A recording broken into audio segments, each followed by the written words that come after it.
जमीन हो या आसमान, कोई नहीं है उसके समान। चाहे जमीन हो या आसमान, कोई नहीं है उसके समान। वो है जिंदा खुदा, जिंदा खुदा, वो है जिंदा खुदा, वो है जिंदा खुदा, वो है जिंदा खुदा।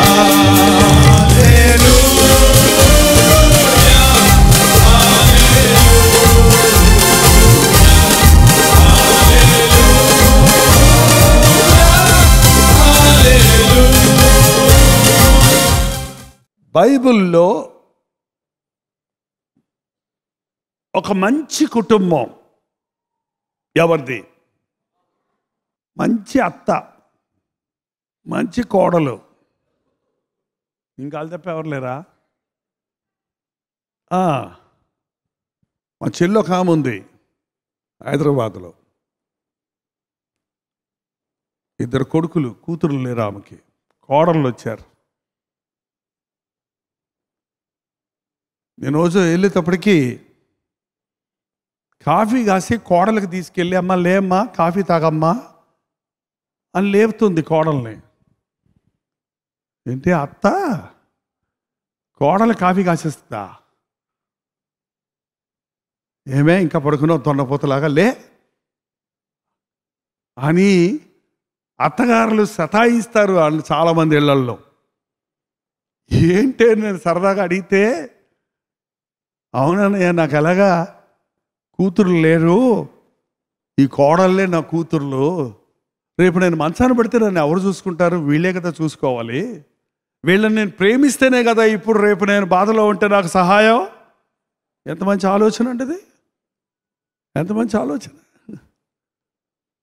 నీకు ఇప్పుడు బలం ఉంది, నీకు శక్తి ఉంది, నీకు అవకాశం ఉంది, నీ కోడల్ని ప్రేమించు.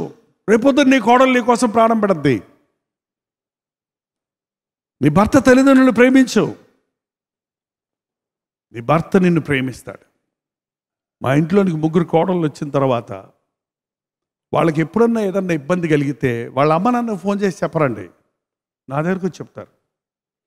వాళ్ళ ఆయనకు కూడా చెప్పరు, కొన్నిసార్లు నాకు చెప్తారు. సరేనమ్మా చూద్దామమ్మా, ప్రాణం చేద్దామమ్మా అంటే వాళ్ళకి ఆ బాధ తీరుతుంది.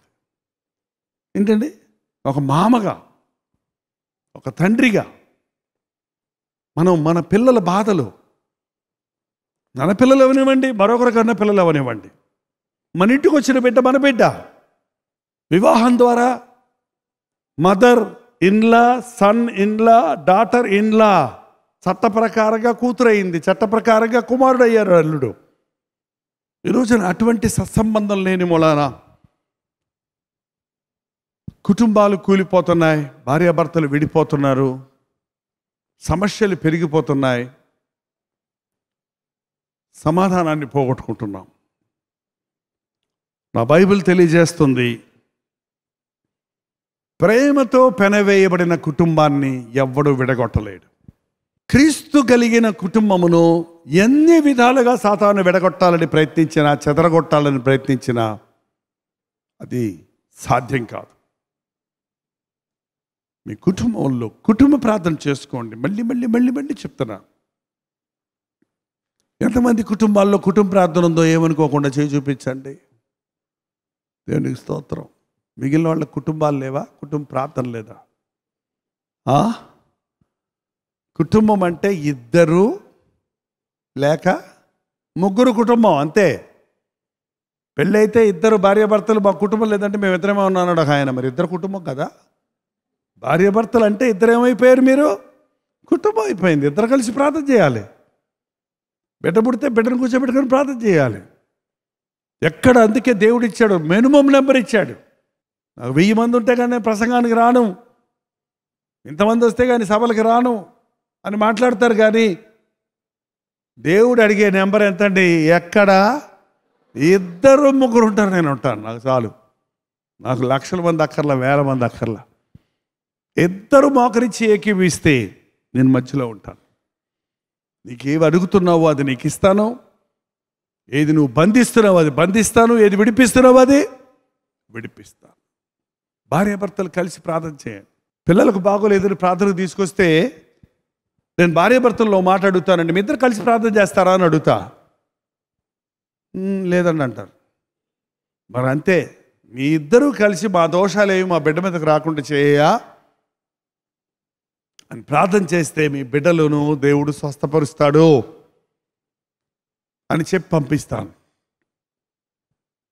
అలా చెప్పి పంపిస్తే ఒక దంపతులు 2వ వారం మళ్ళీ వచ్చారు. అబ్బాయికి ఇంకా బిడ్డకి ఇంకా జబ్బు తగ్గలేదండి, జ్వరం తగ్గలేదండి అంటే ఇద్దరూ కలిసి ప్రార్థన చేయమన్నాను కదా, చేశారా అని అడిగితే భర్త అంటున్నాడు చేశాము అంటున్నాడు, భార్య అంటుంది అని కనపడకుండా చెయ్యి టూపుతుంది. అదేంటయ్యా నువ్వు చేశానంటున్నావు, ఏమో పెట్టిట్ అంటుందని అడిగేశాను నేను. ఆమె చూడు చేయలేదా అంటున్నాడు ఆయన. అప్పుడు ఆమె అంటుంది చేశామండి, ఆయన ఆ పక్క తిరిగి కూర్చున్నాడు, నేను ఈ పక్క తిరిగి కూర్చొని చేశానంట. ఏంటి, ఆయన ఆ పక్క తిరిగి కూర్చున్నాడంట, ఈమె ఈ పక్క తిరిగి కూర్చొని చేశారంటే ఇద్దరు కలిసి, కనీసం ఇద్దరు కలిసి కూర్చొని చేయటం కాదు, అక్కడ ఇద్దరు ఏకీభవించి చెయ్యాలి. మనస్సు కలపకుండా ఇద్దరు కలిసి ప్రార్థన చేసిన వలన ప్రయోజనమే లేదు. ఏకీభవిస్తే ప్రభు అద్భుతాలు చూస్తాం. అదేంటో కొంచెం ఈగో అండి మన భారతదేశంలో. అందరికీ వాళ్ళకే భయం మీ పక్కన కూర్చోవాలంటే కదండి. మీరు పాత ఫోటోలు చూశారంటే భర్త ఏమో కుర్చీ వేసుకున్నట్టు కూర్చొని ఉంటాడు, భార్య ఏమో పోలీస్ ఆఫీసర్లా నిలబడి ఉంటుందండి అక్కడ.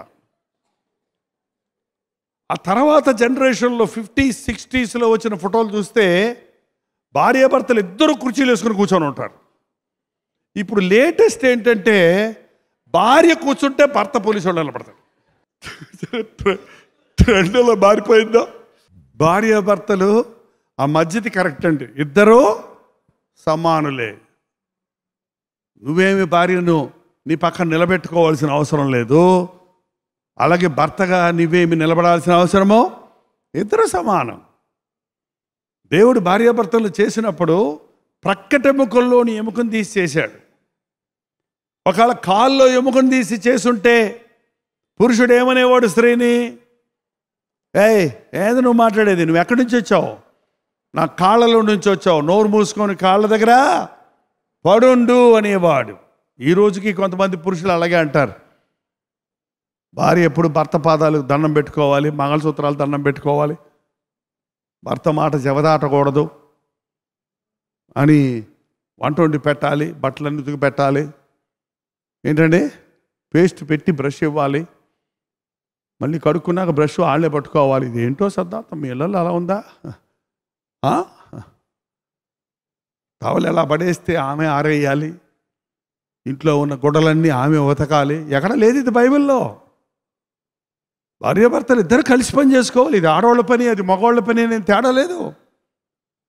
అందరూ కలిసి పని చేసుకుంటే ఆనందం. అది ఒకరి పనులు ఒకరు చేసుకుంటే సులభమైపోద్ది. ఇంట్లో పనిలాగా ఉండదు, అది ఆటలాగా ఉంటుంది, సంతోషంగా ఉంటుంది, చాకరీలాగా ఉండదు. కానీ భార్య చాకరీ చేయాలి అనేది చాలామంది మనసులో ఉంది. భార్యను బానిసగా ఉండడానికి, అన్నముండి పెడతానికి దేవుడు చేయలేదు. ఒకవేళ తల్లో నుంచి ఎముకను తీసి చేసుంటే ఏమంటారమ్మా మీరు? ఏంటయ్యా నువ్వు చెప్పేది నాకు? నేను ఎక్కడి నుంచి వచ్చాను తెలుసా? నీ బుర్రలో నుంచి వచ్చాను, నేను చెప్పినట్టు వినమనేది. పెత్తనం చేసేది. మన దేశంలో కూడా పెత్తనం చేసే ఆడవాళ్ళు ఉన్నారండి. అయ్యగారు కనపడతారు, అమ్మగారు వినపడతారు. అయ్యగారు కనపడతారు అంతే, వినపడేది ఎవరిది? అమ్మగారి వాయిసే. అమ్మగారు చెప్పిందే చెయ్యాలి అయ్యగారు. కొన్ని సంఘాల్లో స్త్రీలు మౌనముగా ఉండవలెను అంటారండి. బైబిల్ కూడా చదవకూడదు స్త్రీలు. ఎక్కడా? సంఘంలో. ఇంట్లో అమ్మగారు చెప్పి పంపించింది అయ్యగారు చెప్తారు. ఇక్కడ అట్లా ఏం సిద్ధాంతం లేదు. పురుషుడి మీద పెత్తనం చేయడానికి స్త్రీని చేయలేదు దేవుడు. మరి పక్కటెముకల్లో నుంచి తీశాడు. ఎందుకు? నీ హృదయానికి దగ్గరగా ఉండాలి. ఇద్దరు సమానులే, ఇద్దరూ ప్రేమ పంచుకోవాలి, కష్టసుఖాలు ఓర్చుకోవాలి. పురుషుడు తన తల్లిదండ్రులు విడిచి భార్యను హత్తుకొనని వారు ఏక శరీరమై ఉంటారు. అది అన్యోన్యమైన కుటుంబ జీవితం.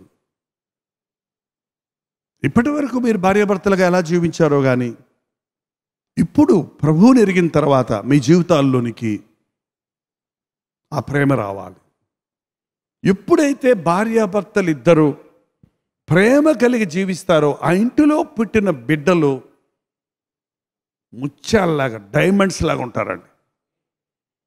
మన పిల్లలు చెడిపోవడానికి బయట స్కూల్ కాదు, బయట ఫ్రెండ్షిప్ కాదు, తల్లిదండ్రులే. తల్లిదండ్రుల్లో భేదాభిప్రాయాలు ఉన్నప్పుడు ఆ ఇంటిలో పెరిగే బిడ్డలు సతమతమైపోతారు. ఇంకా కొంతమంది పిలిచారా, నువ్వు నా పార్టీ అమ్మ పార్టీ చెప్పరా అంటాడు. అమ్మ కావాలో నేను కావాలో తేల్చుకోరా అంటాడు. ఏం చెప్తాడు చెప్పండి? ఆ బిడ్డ ఎవరి రక్తం పంచుకొని పుట్టాడు? ఇద్దరినేనా? అమ్మ కావాలా, నువ్వు కావాలంటే కుడికని కావాలా, ఎడంకని కావాలా, ఏకని కావాలి చెప్పండి. ఏం చెప్తావు అండి? రెండు కళ్ళు కావాలి. ఇప్పుడు ప్రపంచంలో చాలా, నాకు ఆ లెక్కలు ఇప్పుడు మర్చిపోయాను కానీ 100% వరకు ఇంచుమించు ఒకే పేరెంట్, తల్లి కానీ తండ్రి కానీ మాత్రమే ఉన్న పిల్లలు చాలామంది ఉన్నారంట. విడాకులు ఇచ్చుకొని విడిపోయిన తల్లిదండ్రుల వలన, విడిచిపెట్టి వెళ్ళిపోయిన తండ్రుల వలన, అమ్మ లేక నాన్నొక్కడే ఉండి నాన్న లేక అమ్మొక్కడే ఉన్న బిడ్డలు చాలామంది ఉన్నారు. వాళ్ళందరూ ఏ విధంగా రాణించటం లేదు. వాళ్ళు అలాంటి వాళ్ళు రాడికల్స్ అయిపోతున్నారు, నక్సలైట్స్ అయిపోతున్నారు, రౌడీతనాన్ని పాలు చేస్తున్నారు, బరిదెగించేసి వాళ్ళు ఇష్టం వచ్చినట్టు జీవిస్తున్నారు. దైవభయం లేకుండా, క్రమం లేకుండా విచ్చలవిడిగా తిరుగుతున్నారు. కారణం అమ్మ ప్రేమ లేదు, నాన్న క్రమశిక్షణ లేదు. బిడ్డలు కలిగిన తరువాత కూడా భార్యాభర్తలు గొడవ పెట్టుకోవటం చాలా తప్పండిది.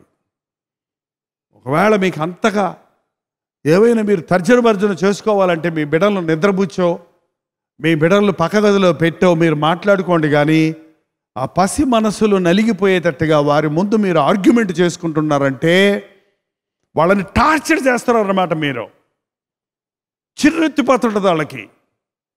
ఆ చిన్న బిడ్డలు తట్టుకోలేరు ఆ యొక్క స్ట్రెస్ని. మా గ్రాండ్ డాక్టర్ మొన్న ఎవరితో గట్టిగా మాట్లాడుతున్నా, చిన్న మనవరాలు, why are you talking so loudly తాత, why are you talking so loudly అంటే నన్ను నేను కంట్రోల్ చేసుకోవాల్సి వచ్చింది. She's observing. తాతయ్య ప్రేమగా మాట్లాడతాడు కదా, ప్రసంగాలు చేస్తుంటాడు కదా, ఎందుకు అరుస్తున్నాడు? Why are you shouting? మళ్ళీ సమజాయిషి చెప్పుకోవాల్సి వచ్చింది. కాదమ్మా, చెప్తే వింటం లేదమ్మా, అందుకని అరుస్తున్నానమ్మా అని మళ్ళీ నేను. అంటే ఎంత సెన్సిటివ్గా చిన్నపిల్లలు ఉంటారో గమనించి చూడండి. వాళ్ళ పసి హృదయాలను బాధ పెట్టకూడదు. ఈ బిడ్డలు యోగ్యులు అవ్వాలంటే వారికి ప్రేమను పంచండి, మీరు ఒక మాదిరిగా ఉండండి. మీ బిడ్డలు గొప్పవారు అవ్వాలంటే మీరిద్దరూ కలిసి మీ బిడ్డలను కూర్చుండబెట్టి ప్రార్థిస్తే వారు ప్రవీణులు అవుతారు. బాలుడు నడవలసిన త్రోవ వాడికి నేర్పించు, వాడు పెద్దవాడైనప్పుడు దాని నుండి తొలగిపోడు. దానికి మరొక అర్థం ఏంటంటే, బాలుడు నడవలసిన త్రోవ వాడికి నేర్పించు, నువ్వు కూడా ఆ త్రోవలో నడువు. వాడికి నేర్పించి మనమేమో నువ్వు చదువుకోనన్నా, చదువుకుంటే గొప్పడు అవుతానన్నా, బాగా చదువుకోనన్నా, ఫస్ట్ మార్క్ వస్తేనన్నా చదువుకోనన్నా అని నువ్వు టీవీ చూస్తుంటే వాడు ఏం చేస్తాడు చెప్పు? ఎప్పుడో నీ పక్కన వచ్చి కూర్చొని నీతో పాటు చూస్తూనే ఉన్నాడు. నువ్వు ఏం చెప్పావో పిల్లలు వినరు, నువ్వేం చేశావో అది చేస్తారు. కాబట్టి నడవలసిన త్రోవ నడిపించి నేర్పించి నువ్వు కూడా ఆ త్రోవలో నడువు. మోకరించి ప్రార్థించండి అని మీతో చెప్పేసి నేను లోపల గదిలోకి వెళ్ళిపోయాను అనుకోండి, మీరు మోకరిస్తారా? మోకరించి ప్రార్థించండి అని నేను కూడా ఎక్కడ మోకరించాను అనుకోండి, మీరేం చేస్తారు? ఇష్టం లేకపోయినా, కష్టంగా ఉన్నా ఏం చేస్తారండి? మోకరిస్తారు.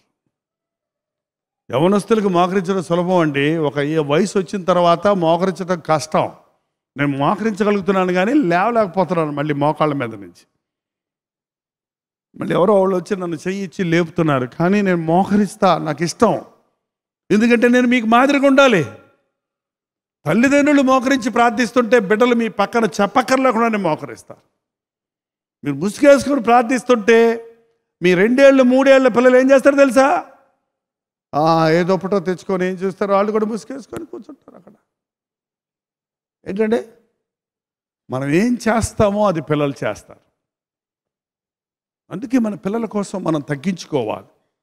మన పిల్లలకి మన ప్రవర్తన ద్వారా నేర్పించాలి. నేను ఈ మధ్య ఒక విషయం గమనిస్తున్నాను. ఈ పెళ్లి చూపులకి వెళ్ళినప్పుడు మరి నేను ఆ మాట చెప్తుంటాను, మరి తప్పో రైటో నాకు తెలియదు, కానీ అమ్మాయిని చూసి వచ్చామంటే అంటే అమ్మాయిని కాదండి, అమ్మాయి వాళ్ళ అమ్మని చూసినట్టు అని చెప్తాను నేను. ఏంటంటే అమ్మాయి వాళ్ళ అమ్మను కొంచెం గమనించండి. ఆమె మాట తీరు, ఆమె మర్యాద, ఆమె పద్ధతి, దాన్ని గమనిస్తే ఆ అమ్మాయి ఎలా ఉంటుందో మనం చెప్పేయచ్చు. ఏంటండి మనకు తెలియకుండానే ఎన్నోసార్లు మన బిడ్డల్ని మనల్ని దేవుడు కాపాడుతూ ఉన్నాడు. ఒక యాక్సిడెంట్ అయ్యి తప్పించుకుంటే దేవుడు తప్పించాడని అంటున్నామే కానీ అవ్వకుండానే కాపాడుతున్నాడంటే నీకు తెలియకుండానే నిన్ను కాపాడే దేవుడు కొనుకడు. నిద్రపోని దేవుడు నిన్ను నడిపిస్తున్నాడు. నువ్వు ప్రార్థనతో బయటికి వెళ్తే రాకపోకలేంది నిన్ను నువ్వు ఇంటిలో ఆశీర్వదించబడతావు, నువ్వు బయటికి వెళ్తే ఆశీర్వదించబడతావు. నీ తట్ట ఆశీర్వదించబడద్ది, నీ కొండ ఆశీర్వదించబడద్ది. అటువంటి ఆశీర్వాదకరమైన జీవితాలను దేవుడు మనకి ఇచ్చునుగాక. ప్రార్థన చేసుకుందాం, టైం అయింది కనుక. ద్వితీయోపదేశకాండం 28వ అధ్యాయంలోని ఆశీర్వాదాలను మీ ఇంటికి వెళ్ళి చదివి ఇలాంటి ఆశీర్వాదాలన్నీ నాకు నా ఇంటి వారికి దయచేయమని ప్రభువుని అడగండి. లేచి నిలబడండి, ప్రార్థన చేసుకుందాం. ప్రతి ఒక్కరూ లేచి నిలబడి ప్రార్థన చేసుకుందాం. ఎందుకు నీ కుటుంబంలో అలజడులు, ఎందుకు మిస్అండర్స్టాండింగ్స్, ఎందుకు గొడవలు, ఎందుకు భేదాభిప్రాయాలు? దేవునికి చోటు ఇవ్వలేదు. అహం పనిచేస్తుంది, స్వార్థం పనిచేస్తుంది. కాబట్టి మీ హృదయాలు అతకటం లేదు. క్రీస్తు ప్రేమకు చోటు ఇవ్వండి. పెనవేయబడతారు. మీరు సాతానుకు మీ ఇంటిలో చోటు లేకుండా, మీ బ్రతుకుల్లో అధికారం లేకుండా మీరు దీవించబడతారు. ప్రతి ఒక్కరు చేతులు తెరిచి పైకెత్తి ప్రార్థన చేద్దాం. నాతో ఏకీభవించండి. పరిశుద్ధుడ, ప్రేమగల తండ్రి, ఈ సాయంకాల సమయంలో కుటుంబం యొక్క ప్రాముఖ్యతను గురించి, భార్యాభర్తల యొక్క విశేషతను గురించి, క్రీస్తు కేంద్రిత కుటుంబాలుగా మేముండాలని మమ్మల్ని హెచ్చరించినందుకు వందనములు నాయన. ఏ కుటుంబాల్లో ఇంకా కుటుంబ ప్రార్థన లేదో వారు ఈ రోజు నుంచి కుటుంబంగా నీ సన్నిధిలో వారింటిలో మోకరించుటకు సహాయం చేయి నాయన. ప్రార్థన చేయాలనే మనసు పట్టించు నాయన. ప్రార్థనాత్మను కుమ్మరించు నాయన. కుటుంబ ప్రార్థన ఉన్నప్పటికీ ఆచారంగా కుటుంబ ప్రార్థనలు చేస్తూ ఎడముఖం పెడముఖంతో కుటుంబ ప్రార్థనలు చేసుకుంటున్నాం అనుకుంటున్న వారి జీవితాలలో ఏక మనసు దయచేయి నాయన. ఏక హృదయం దయచేయ్యా. భార్యాభర్తలను ఏకం చేయి నాయన. ఒకరినొకరు విమర్శించుకోక, ఒకరితో ఒకరు పోటీ పడక, ఒకరినొకరు ప్రేమించి సహించి క్షమించుకోవడానికి, క్రీస్తుకు చోటివ్వడానికి సహాయం చేయి. మా బిడ్డలను ఇచ్చావయ్యా, కుమారులను కుమార్తెలను ఇచ్చావయ్యా. మా బిడ్డలు పెరుగుతుండగా నాయన వారికి మేము శాపం అవ్వకూడదే, వారికి మేము ఆటంకంగా ఉండకూడదే. చిన్నవారికి ఆటంకంగా ఉంటే మా మెడకు తిరగటరాయి కట్టి సముద్రంలో దింపమన్నావు కదా. అయ్యో, ఎంతమంది రోజున తల్లిదండ్రులు వారి బిడ్డలకు శాపగ్రస్తులుగా ఉన్నారయ్యా. అటువంటి తల్లిదండ్రులను మార్చు నాయన. ఆ బిడ్డల కొరకైనా ఆ తల్లిదండ్రులను మార్చు నాయన. ఆ బిడ్డల భవిష్యత్తు బాగుపడడానికి ఆ తల్లిదండ్రులకు రక్షణ దయచేయి తండ్రి. మా బిడ్డలు నీ కొరకు పెంచే జ్ఞానం దయచేయి. వారు నడవలసిన త్రోవ నడిపించడానికి, మేము ఆ మార్గంలో వారికి మాదిరిగా నడవడానికి సహాయం చేయి నాయన. మా బిడ్డల్ని గొప్పవారికి చేయ్యా. ఇహమందే కాదు పరమందు గొప్పవారు అవ్వాలయ్యా. ఆ బిడ్డలు ఆరితేరిన వారు అవ్వాలి నాయన. నిన్ను మహిమపరిచే వారిగా మా బిడ్డలు మారాలయ్యా. వారికి ఉన్న తలాంతులని నీ కొరకు వాడాలయ్యా. మా కుటుంబాల్లో నుంచి యోగ్యులను లేపనాయన, యోగ్యురాండ్రను లేపనాయన. కేవలము చదువే కాదు, విద్యాభ్యాసములే కాదు తండ్రి, వారికి కావలసిన క్రమశిక్షణ దయచేయము, మంచి మేనర్స్ దయచేయము, మంచి యాటిట్యూడ్ దయచేయము. మా బిడ్డలు ఘనమైన వారిగా ఉండాలయ్యా. వారు గొప్పవారైతే నిన్ను మేము స్తుతించినట్లు నాయన మా కుటుంబాలను దర్శించు. ఎవరిని మింగుదునా అని గర్జించే సింహం వలె తిరుగుచున్న అపవాదిని నజరేయుడైన యేసుక్రీస్తు నామములో పారద్రోలుచున్నాము తండ్రి. ఏ ఇంటిలో వాడు జ్వరపడకుండా, అపవాదికి సొందివ్వకుండా సహాయము చేయి తండ్రి. మా కుటుంబ జీవితాలలో మేము వర్ధిల్లి మా భవిష్యత్తులో నీ కొరకు ప్రజ్వలించే జ్వాలలుగా, నీ సాక్షులుగా బ్రతుకుటకు మా ఒక్కొక్కరికి నీ సహాయము చేయమని యేసుక్రీస్తు నామములో అడుగుచున్నాము తండ్రి. మన తండ్రి అయిన దేవుని యొక్క ప్రేమయు, కుమారుడైన క్రీస్తు యొక్క కృపయు, ఆదరణకర్త అయిన పరిశుద్ధాత్మ యొక్క సహవాసము కూడి వచ్చిన మనందరికీ ఇప్పుడును సదాకాలము తోడై ఉండును గాక.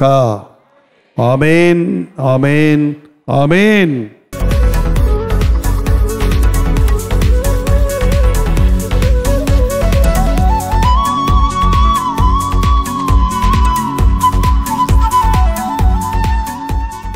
కడపలో 1 డే గెట్ టుగెదర్ ఏర్పాటు చేస్తున్నాం.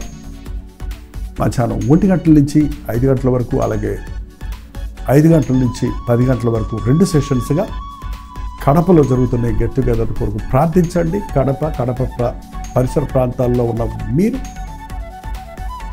తప్పకుండా హాజరవడానికి ప్రయత్నించండి. మిమ్మల్ని ముఖాముఖిగా చూడటానికి, మీకోసం ప్రార్థించడానికి మేము చెన్నై నుంచి కడప వస్తున్నాం. రండి. అనేకులకు ఈ విషయాన్ని మీ కడపలో ఉన్న స్నేహితులకు, బంధువులకు, కడప, జమ్మల మరుగు, ఇంకా చుట్టుపక్కల చాలా ఊర్లు ఉన్నాయి కదండి, చుట్టుపక్కల ఉన్నవారు కూడా మధ్యాహ్నం సమయంలో వస్తారని ఎంతో ఆశతో ఎదురు చూస్తున్నాం. ప్రార్థించండి, హాజరవ్వండి, దీవించబడండి. గమనించండి, ఆగస్ట్ 19వ తారీఖు మధ్యాహ్నం 1 గంట నుంచి 5 గంటల వరకు, అలాగే 5 గంటల నుంచి 10 గంటల వరకు 2 సెషన్స్గా కడపలో 1 డే గెట్ టుగెదర్ ఏర్పాటు చేస్తున్నాం. రండి, మీ ఇరుగు పొరుగు వారిని పిలుచుకొని రండి, మీ స్నేహితుల్ని, బంధువుల్ని ఆహ్వానించండి. కడపలోనే కాకుండా కడప పరిసర ప్రాంతాల్లో ఉన్నవారు కూడా వచ్చి హాజరై ముఖాముఖిగా మిమ్మల్ని చూడడానికి, వ్యక్తిగతంగా మీకోసం ప్రార్థన చేయడానికి కూడా అవకాశం కలుగు చేయండి.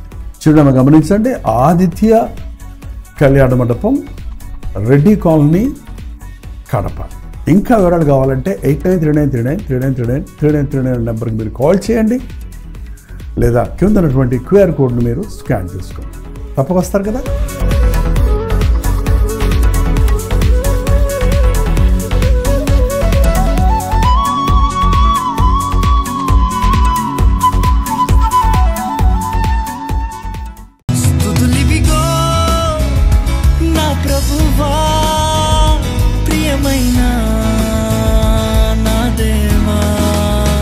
హల్లెలూయా, దేవునికి స్తోత్రం.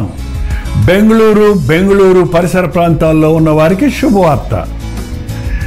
ప్రతిరోజు దేవుని వాక్యాన్ని అనేక భాషల్లో వింటున్న మిమ్మల్ని ముఖాముఖిగా చూడాలని, మీకోసం వ్యక్తిగతంగా ప్రార్థించాలని బెంగళూరు వస్తున్నాం.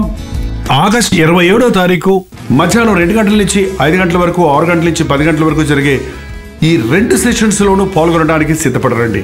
మిమ్మల్ని ముఖాముఖిగా చూసి వ్యక్తిగతంగా మీకు ప్రార్థించాలని, దేవుని వాక్యమును ధ్యానించి మనమందరం కలిసి దేవుని సన్నిధిలో ఆనందించాలని ఈ 1 డే గెట్ టుగెదర్ను ఏర్పాటు చేస్తున్నాం. రండి, కుటుంబాలుగా తరలి రండి. ప్రభు సన్నిధిలో మనందరం కలిసి ఆయన వాక్యాన్ని ధ్యానిద్దాం, ఆయన్ని ఆరాధిద్దాం. మరి ముఖ్యంగా మీ సాక్ష్యాలు వినడానికి, మీ కొరకు ప్రార్థించడానికి నేను ఎంతో ఆశ కలిగి ఉన్నాను. సోషల్ మీడియా ద్వారా, టెలివిజన్ ద్వారా వాక్యం వింటున్న మిమ్మల్ని ముఖాముఖిగా చూసి బలపరచాలని ఎంతో ఆశతో ఉన్నాం. తప్పకుండా రండి. బెంగళూరులోని హడ్సన్ కమ్యూనిటీ సెంటర్లో, సిఎస్ఐ కాంపౌండ్లో ఈ 1 డే గెట్ టుగెదర్ జరుగుతుంది. మరిన్ని వివరాలు కావాలంటే 8939393939 నెంబర్కి మీరు కాల్ చేయండి. లేకపోతే మీరు చూస్తున్నటువంటి నెంబర్లకు వాట్సాప్ పెట్టండి. లింక్ మీకు పంపిస్తారు. తప్పక వస్తారు కదా.